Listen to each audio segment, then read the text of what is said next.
जरा सोचिए एक ऐसी जेल के बारे में जहां कोई ऊंची दीवारें नहीं है, लोहे की कोई सलाखें भी नहीं। हाँ, मतलब किसी फिल्म का सीन लगता है ना सुनने में। बिल्कुल, लेकिन वो तो एक अलग ही दुनिया है।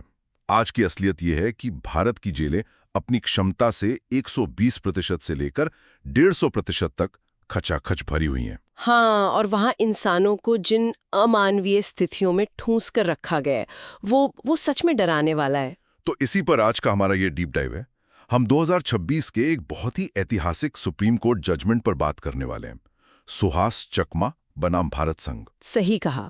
और हमारी इस चर्चा का मकसद ये समझना है कि कैसे ये फैसला हमारी दंडात्मक व्यवस्था से सुधारात्मक न्याय की ओर एक बहुत बड़ा कदम है। हाँ, मतलब सिर्फ सजा देने से आगे बढ़कर कैदियों को सुधारने पर जोर।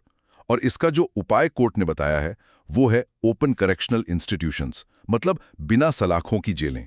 तो चलिए इसे समझते हैं। देखिए, सुनने में ये थोड़ा अजीब लगता है कि कैदियों को आज़ादी दी जाए। हाँ, आमतौर पर तो ये लगता है कि न्याय का मतलब बस काल कोठरी में बंद कर देना है। बिल्कुल, लेकिन सुप्रीम कोर्ट ने साफ कर दिया है कि जेलों में भीड़ की समस्या सिर्फ लोगों को जमानत देने से हल नहीं होगी। हमें एक बुनियादी बदलाव चाहिए। खुली जेलों में निगरानी बहुत कम होती है, जिससे कैदी वापस समाज का एक सामान्य हिस्सा बन पाते हैं। पर दिमाग में पहला सवाल यही आता है कि बिना दीवारों की जेल, ये सुरक्षा के लिए एक बहुत बड़ा खतरा नहीं है क्या? हम ऐसा क्यों करेंगे? यही तो सबसे बड़ा मिथक है। और अगर हम इसके खर्च के आंकड़े देखें ना, तो सच में दिमाग चकरा जाएगा। अच्छा। हाँ, राजस्थान का ही डेटा ले लीजिए। एक आम बंद जेल में एक कैदी को रखने का खर्च सरकार को हर महीने लगभग 7,094 रुपया आता है। अब अंदाजा लगाइए खुली जेल में कितना खर्चा आता होगा। कितना? कुछ हजार। सिर्फ 500 रुपए। रुकिए, सिर्फ 500 रुपए प्रति माह? हाँ, केवल 500 रुपए। ये तो लगभग 14 गुना कम है। और अगर सालाना हिसाब लगाएं तो ये 78 गुना सस्ता पड़ता है। बिल्कुल। इसलिए ये समझना बहुत जरूरी है कि ये सिर्फ कोई मानवाधिकार का मुद्दा नहीं है। ये सीधे तौर पर आर्थिक समझदारी का मामला है। हाँ, करदाताओं का इतना पैसा उन कैदियों की ऊंची और महंगी सुरक्षा दीवारों पर क्यों बर्बाद किया जाए, जिनसे भागने का या समाज के लिए खतरा बनने का कोई डर ही नहीं है? एकदम सही। और कानूनी तौर पर भी अदालत ने किसी भारी भरकम शब्दावली का इस्तेमाल नहीं किया। उन्होंने सीधे संविधान के अनुच्छेद 21 का हवाला दिया। मतलब गरिमा के साथ जीने का अधिकार? हाँ, इसका सीधा सा मतलब है कि एक कैदी भी इंसान है। सम्मान के साथ जीने और खुद को सुधारने का उसका अधिकार जेल के दरवाजे पर जाकर खत्म नहीं हो जाता। ये तर्क तो आर्थिक और कानूनी दोनों मायनों में एकदम सटीक है।